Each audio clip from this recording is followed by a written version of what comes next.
So our next speaker, Andy Mackinnon, is a professional forester and forest ecologist who worked for the BC Forest Service for 3 decades.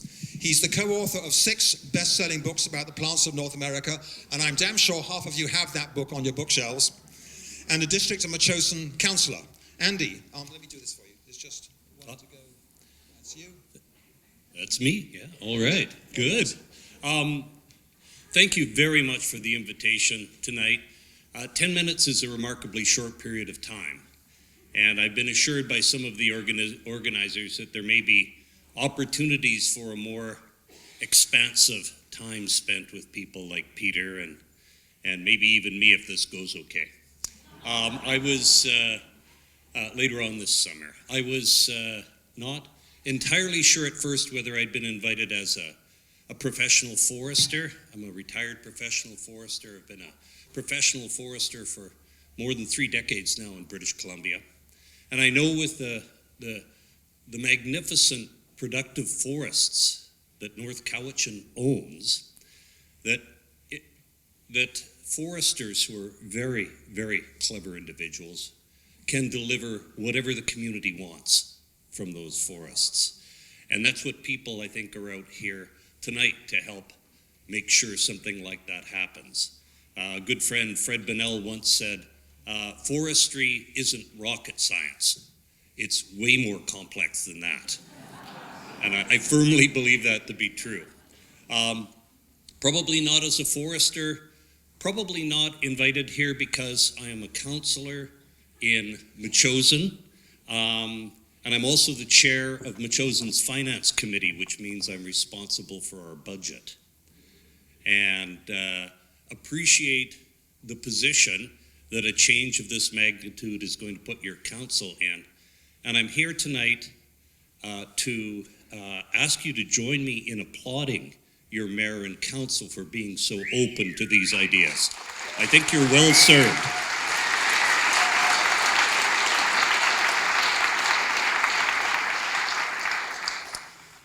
But no, I believe I was invited tonight as a forest ecologist, and I try not to take offense at the fact that I was actually invited to talk about how much we don't know. And I'm just going to give you a couple of quick examples, but when I think about what we don't know about what our forests are made up of and how they actually work at a very fundamental way, there are some aspects of this research that are right on the cutting edge of science. It tells me 2 things. One is that we should approach the management of our forests with humility, with an appreciation that we don't understand a lot of the most important things about how our forests work. And the second thing, I'm always compelled as a researcher to say that we need more research.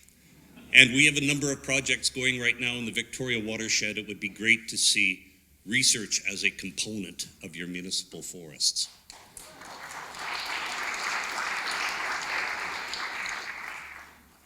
Here's a Western U. About 30 years ago, there was a gold rush in British Columbia for Western U. The bark was harvested, sold to Bristol Myers Squibb in the United States, and Western U was extirpated in places in the West Kootenays and southern Vancouver Island. It was used as a precursor of the chemotherapeutic drug Taxol, one of the most effective drugs in the treatment of ovarian and breast cancers. Well, recent studies in fungal endophytes, fungi that live in plants, have shown us some remarkable things, and this is all in the last decade. There's not a vascular plant on Earth that anyone's looked at that's not chock full of fungi living inside of it. This is a surprise. People didn't know this a decade ago, and it seems to be ubiquitous. In the European U, we haven't looked at Western U yet, there are several hundred different species of fungi living inside of it, 2 of which produce Taxol. Turns out, it's almost certainly not Western U that produces the drug. It's the fungal endophytes. The second bit of what we don't know about how our forests work or don't understand very well has to do with the fact that about 94% of plant species on Earth have fungi growing with their roots. And when we remove those fungi from the roots, the trees either stop growing or die. And when we remove the trees, the fungi stop growing. This is important around here because almost without exception, every large mushroom that fruits in the woods in the autumn around here is the fruiting body of a fungus growing attached to a tree. So when you lose the trees, you lose your chanterelles, your hedgehogs, your pine mushrooms. Suzanne Simard, tremendous researcher at UBC, was one of the co-authors of this study here. Suzanne has indicated an interest to come and do some work in the forests here and speak to the community, so I hope we can get her out later this year. So here's a paper she was a co-author on from a few years back. That black square is a 50 meter by 50 meter square in a Douglas fir forest in southern interior British Columbia. The green blobs are Douglas fir trees, the big blobs are big Douglas fir trees, and the lines connecting them are fungi attached to their roots that are attached to the roots of multiple trees. These are two species of rhizopogon. We did a similar study, well, not similar, somewhat similar, in the Victoria watershed. We found each tree had between 12 and 14 different species of fungi attached to it.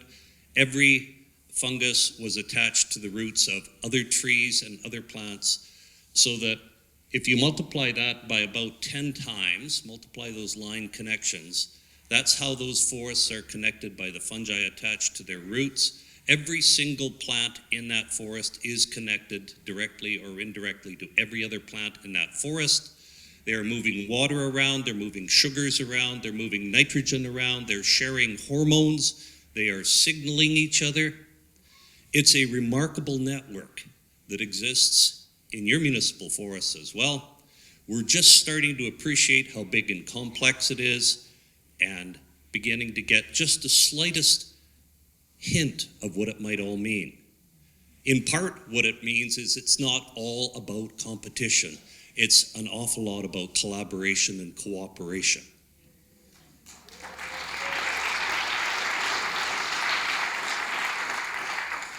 That was kind of complicated, and I'm going kind of fast here so that I don't get Guy coming up behind me with a hook.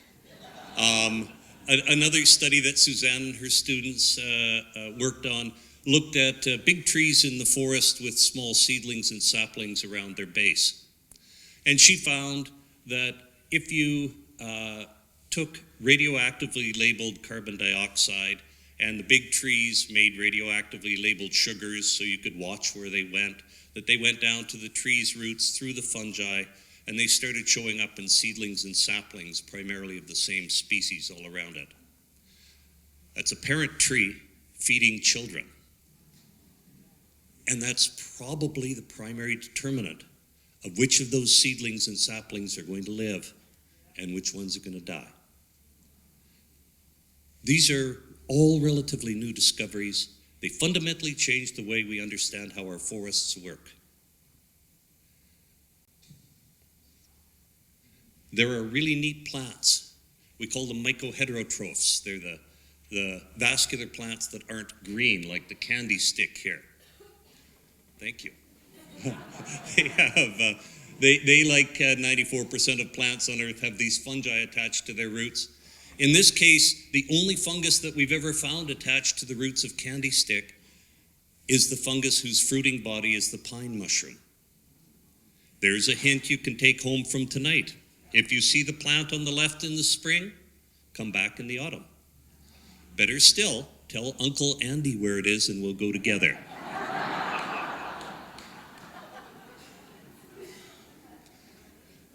And I'll leave you with one last thought, which is both, for me, devastating and a little bit hopeful. It's not just fungi, okay? I worked with Neville Winchester at the University of Victoria, who did the first studies of canopy arthropods in British Columbia on the west side of Vancouver Island. And we're talking about what we don't know about forests here. We certainly don't know the names of half the species that live in our forests. And when he started looking at canopy arthropods, he was finding between a quarter and a third of them were new to science. That is, never before described. There were probably similar numbers in the old-growth forest on the east side of the island here. But when he and Richard Ring wrote a paper about it, they called them centennial extinctions. That is, extinctions of things before we even knew they existed. That's the part that I consider distressing and depressing. From the old-growth forests on southeastern Vancouver Island here, where we have the least old-growth forests left of any ecological zone in British Columbia, as Peter told us. Now, here's the hopeful thought. Where you do have a few old veteran trees left, we start to see the reassembly of some of these arthropod communities in the regenerating second growth forest. Okay, there's a lifeboat effect of these big old trees. So just one final thought then. It's very kind of you to invite people from outside of this area to come and join you this evening. I know we'd be happy to come back. We'd be happy to help out as we can. In the end, it will be the people of North Cowichan who will make the decisions about the magnificent forests in your care.